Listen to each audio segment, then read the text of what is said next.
Bienvenue à la présentation d'Habilomédia, la haine 2.0. Avez-vous déjà vu du matériel haineux en ligne? Tandis que les exemples les plus connus sont ceux des sites web opérés par des groupes haineux, ce matériel se trouve sous différentes formes un peu partout sur Internet. Environ 2 tiers des jeunes Canadiens ou Canadiennes ont vu du contenu haineux sur YouTube et 1 tiers en voit souvent ou très souvent.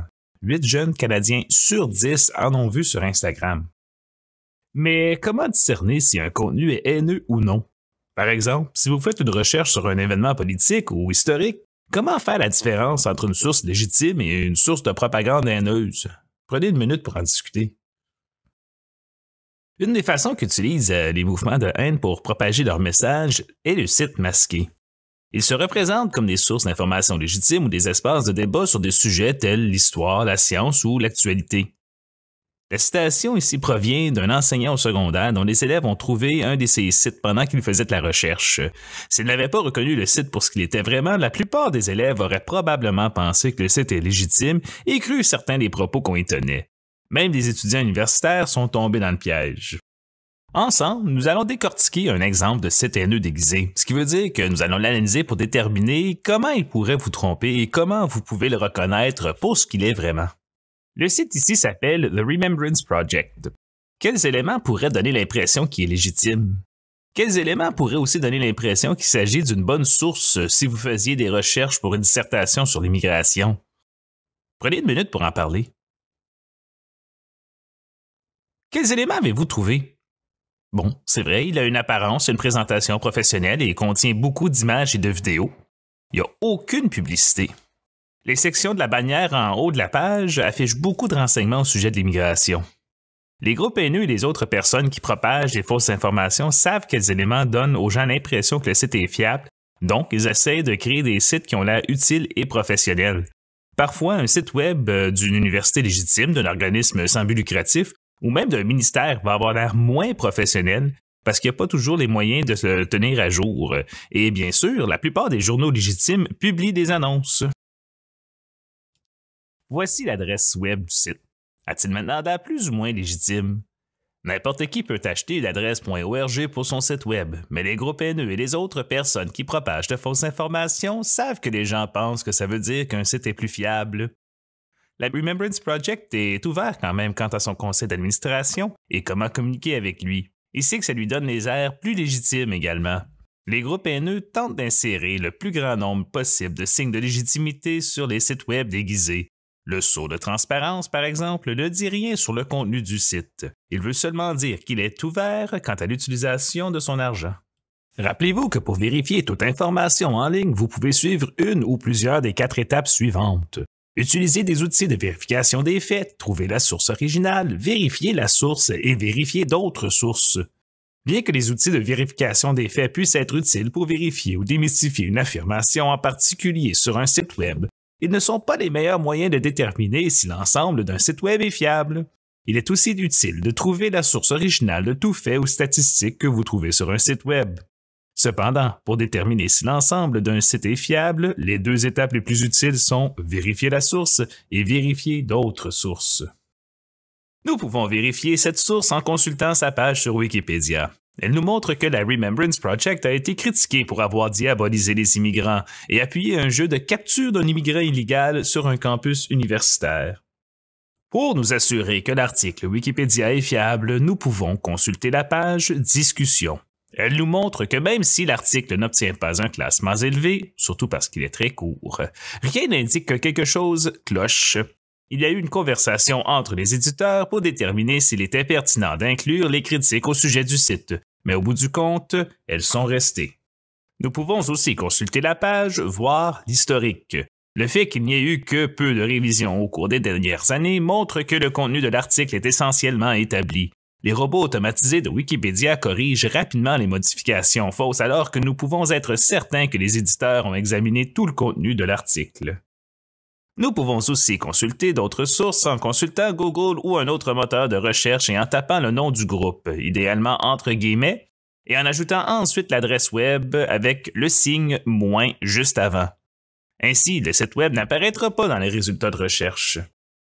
Les résultats ici reviennent au même que sur Wikipédia. La Southern Poverty Law Center présente différents articles affirmant que la Remembrance Project est un site haineux anti-immigrant. Et si vous n'êtes pas certain de pouvoir faire confiance à ce que les autres disent au sujet d'un site, et s'il n'y a pas de page sur Wikipédia et aucun résultat utile dans les moteurs de recherche, quand même plusieurs sites web canadiens n'auront ni l'un ni l'autre, que faire? Dans ce cas-là, nous pouvons chercher les signes d'un site haineux déguisé, des arguments malhonnêtes, des idéologies de la haine, la désignation de boucs émissaires et la dilogie. On compte 3 types d'arguments malhonnêtes. Ceux qui font une mauvaise représentation des faits, ceux qui sont malhonnêtes par rapport au problème et ceux qui sont malhonnêtes face à la personne. Prenez un moment pour lire 3 types d'arguments malhonnêtes et essayez de les identifier dans les exemples suivants. Reconnaissez-vous l'exemple d'identifier ses propres termes sur cette page? Prenez une minute pour en parler. L'utilisation qu'est fait le site des expressions étrangers illégaux est un exemple de l'argument des termes injurieux. Comme ce n'est pas le terme utilisé par le gouvernement américain ou les groupes non partisans pour décrire les immigrants entrés aux États-Unis par des moyens irréguliers, ces termes sont d'ailleurs personnes sans papier ou personnes non autorisées, ça signifie que toute personne qui tente de vérifier les faits ou les statistiques, par exemple en cherchant nombre d'étrangers illégaux dans un moteur de recherche, aura plus de chances de trouver des informations hostiles envers les immigrants. Le choix sélectif signifie donner seulement les informations qui supportent un côté de l'argument tout en restant muet sur les autres. Quels sont les exemples de choix sélectifs dans le graphique? Prenez une minute pour les trouver. Quels sont certains des exemples de choix sélectifs dans cette image? Aucune source n'est donnée pour les statistiques. Pour les besoins de la discussion, nous supposerons qu'elles sont exactes, mais en général, si quelqu'un ne vous donne pas la source de ces statistiques, vous ne devriez pas le croire. Il pourrait avoir volontairement omis la source, par exemple, en espérant que vous effectueriez une recherche en utilisant les termes injurieux. Les barres violettes semblent censées représenter des fractions ou des pourcentages, mais elles sont manifestement dénuées de sens. La barre du deuxième élément est plus longue que celle du premier, alors que le chiffre du premier élément est beaucoup plus élevé. Les différents chiffres sont représentés de manière incohérente pour faire croire que l'immigration est un problème plus important, alors que les chiffres des premiers et deuxièmes éléments sont tous deux en millions. Le chiffre du deuxième élément est donné au long, plutôt que de dire 1,1 million, pour faire croire qu'il est plus grand, à la fois comme chiffre absolu et proportion du total. Aussi, alors que les 2 premiers éléments font référence aux immigrants sans papiers en particulier, le 3e élément compte tous ceux qui ne sont pas citoyens américains, mélangeant ainsi les pommes et les oranges parce qu'il inclut les immigrants entrés légalement, mais qui ne sont pas encore citoyens. On estime que les immigrants sans papiers sont environ 1/4 de la population américaine non citoyenne. Tous ces chiffres mettent des données importantes. Par exemple, il y a 328 millions de personnes aux États-Unis, ce qui rend le premier élément automatiquement suspect. Est-ce que 10% de la population américaine pourrait vraiment être des immigrants sans papier? Au dernier item, si nous regardons la population totale des prisons fédérales des États des États-Unis, nous constaterons qu'elle est d'environ 1,5 million, ce qui signifie que les non-citoyens ne représentent que 5% du total. Si les 2 statistiques données ici sont correctes, ça signifie que les non-citoyens ont 2 fois moins de chances que les citoyens d'être dans une prison fédérale ou d'État, exactement le contraire de ce que cette image essaie de vous faire croire. En passant, il est prouvé que les immigrants avec ou sans papier sont moins susceptibles que les citoyens nés aux États-Unis de commettre des crimes violents. Des crimes contre la propriété, des infractions en lien avec les drogues par exemple, les immigrants sans papier sont les moins susceptibles de tous les 3 groupes. De quelle façon la Remembrance Project se présente-t-elle comme un génie persécuté? Prenez une minute pour en parler.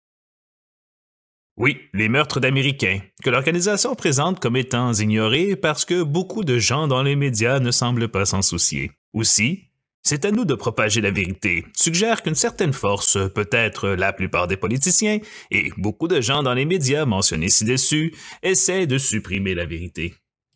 Une autre façon de reconnaître un site voilé est d'apprendre à connaître les idéologies de la haine, soit les idées des symboles et des archétypes dont on se sert pour jouer avec les émotions pour stimuler l'accord chez la personne. L'on ne trouve habituellement pas ces motifs dans les discours légitimes, et ils devraient servir d'alerte que le contenu pourrait être haineux. Lisez les idéologies de la haine et tentez de les repérer. Comment cette image nous fait-elle voir les immigrants sans papier comme étant des autres personnes sans papier, dirons-nous des altérisés? Prenez un instant pour lire le texte et en parler. Qu'avez-vous noté? L'utilisation du terme étranger plutôt que immigrant est un geste d'altérisation parce que le terme nous fait penser que les immigrants sont inhumains. La liste des actes violents prétendument commis, encore une fois sans source, par des immigrants sans papier, le fait paraître uniformément violent et dangereux. Dans les titres, chacune des victimes est décrite comme un individu, soit un employé de dépanneur, homme de 70 ans, etc. Et l'une d'entre elles est même nommée, tandis que les auteurs présumés sont tous décrits simplement comme étant des étrangers clandestins, ce qui a un puissant effet d'altérisation. S'ils sont tous semblables et dangereux, alors ils seront tous, justement, dangereux. Comment est-ce que le site web suggère-t-il ici que les immigrants sans documentation sont alliés aux ennemis secrets? Prenez une minute pour en parler. De quelle façon le site suggère-t-il que les immigrants sans papier sont de mèche avec les ennemis secrets? Les immigrants sans papier bénéficient d'une application créée par un groupe favorisant l'ouverture des frontières. Il n'est pas nommé pour faire paraître plus secret.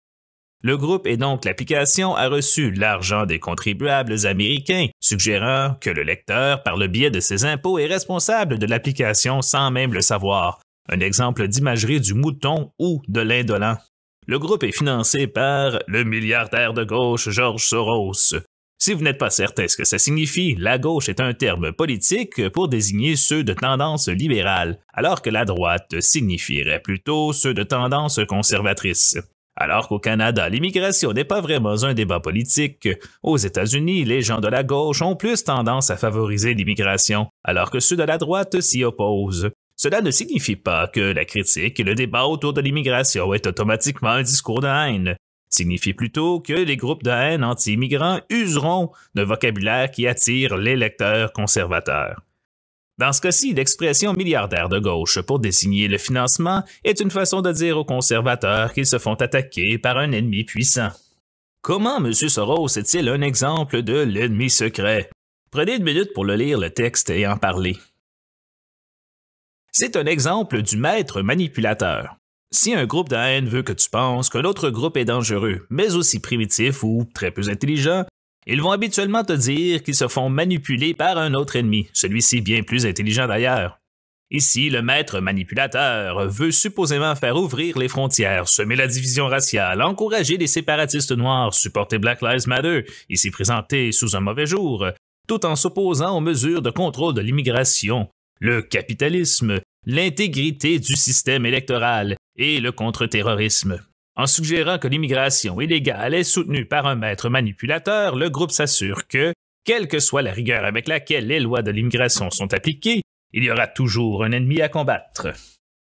La désignation des boucs émissaires consiste à jeter la responsabilité de tout un problème sur une seule personne ou un seul groupe afin que la population élargie n'ait pas à en accepter la responsabilité. Le fait d'avoir quelqu'un à blâmer peut renforcer l'identité de groupe, l'une des raisons pour lesquelles les gens s'engagent dans la désignation des boucs émissaires. Selon ce que vous avez vu jusqu'à maintenant, comment ce site utilise-t-il la désignation des boucs émissaires pour renforcer l'identité de groupe? Pourquoi le site insiste-t-il que les personnes ont été tuées le dimanche du Super Bowl? On va prendre une minute pour en parler. Il s'agit en fait de l'un des jours les plus importants du calendrier américain. Le Super Bowl diffuse les publicités les plus chères de toute la télévision américaine ces jours-là. Le fait de mettre l'accent sur cet élément positionne les victimes de vrais Américains et renforce le message du « nous contre eux ».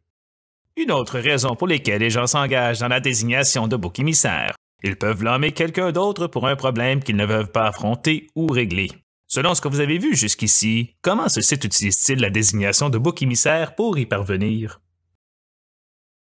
En fait, un peu moins de la moitié des personnes immortalisées comme des vies enlevées ou des vies volées ont été tuées dans des accidents de voiture. Bien que ces décès soient tragiques, à moins qu'il ne soit prouvé que les immigrants sans papier sont plus susceptibles de causer des accidents de voiture que les autres résidents américains, une preuve que le site ne fournit pas, il semble fort probable que le véritable danger ne soit pas les immigrants, mais les voitures. Si les groupes et les personnes qui prônent la haine croient généralement ou en partie ou en totalité même à ce qu'ils disent, la plupart d'entre eux cherchent également à en tirer profit. La désignation de bouc émissaire peut représenter un avantage financier puisqu'elle permet d'inciter les gens à faire des dons en argent ou à acheter des choses qui défendent leur groupe contre l'ennemi. Selon ce que vous avez vu jusqu'à présent, ce groupe tire-t-il un avantage financier de la promotion de la haine? Bien que ce groupe ne cherche pas à gagner de l'argent comme d'autres le font, il ne vend pas de livres, de t-shirts, de casquettes ou de suppléments et ne demande pas d'honoraires importants pour ses apparitions publiques. Il attire définitivement votre attention sur le bouton de don, en l'entourant d'un cadre et en le plaçant un rectangle rouge derrière lui pour qu'il se distingue des autres en tête de la bannière. Les groupes haineux envoient des messages à 3 niveaux. Des messages qui semblent raisonnables mais un peu audacieux ou controversés pour attirer plus de sympathisants. Des messages plus extrêmes pour transformer les sympathisants en membres de leur groupe ou mouvement, et des messages qui expriment leurs véritables convictions pour transformer les membres en militants, prêts à commettre des actes de violence ou des actes illégaux. Parfois, les messages destinés à un niveau inférieur de la pyramide contiennent des éléments que seules les personnes du niveau supérieur reconnaîtront. C'est ce qu'on appelle la dilogie. Ainsi, si quelqu'un se trouve déjà au sommet de la pyramide et voit un message destiné aux personnes des niveaux inférieurs, il aura l'impression d'avoir une connaissance spéciale que les autres n'ont pas, comme s'il faisait partie d'une blague d'initié, d'un groupe privilégié.